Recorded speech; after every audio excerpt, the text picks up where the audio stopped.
Carl was a very friendly person. Every person Carl knew spoke the warmest words about him. He was a good man, but his friends were very different from him. Robbie and John are two of Carl's best friends. They both grew up in dysfunctional families. Robbie was very bright, but channeled his mind into bad things. One day Robbie came up with an illegal scheme. He would go to different exhibitions to steal very expensive things there. His friend, John, was his partner. While one of them distracted people, the other would put the expensive items in his bag and leave the scene of the crime.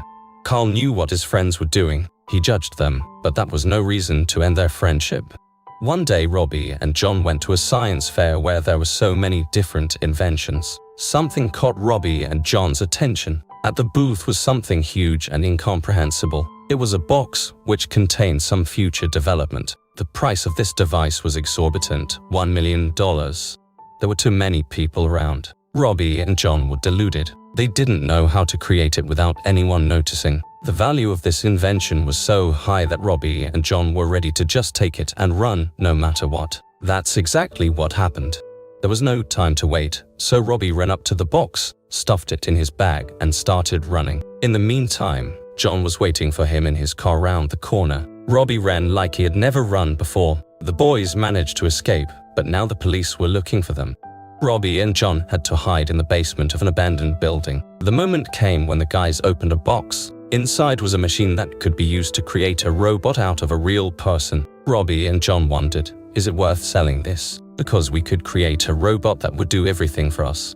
A couple days went by. Robbie and John decided to keep this development. Now the only question left was, who can be turned into a robot? They spent a long time choosing candidates, but the only one they could fool by making him a robot was Carl. Carl was always willing to help them.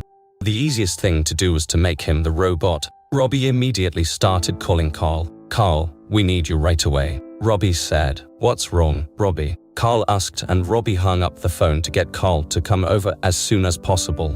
A couple minutes later, Carl was there. He was surprised to see this run-down basement. When Carl went into the basement, there was no one around. Suddenly, Carl was put in a sack and placed on a chair. Robbie and John didn't make a sound so Carl wouldn't realize it was them.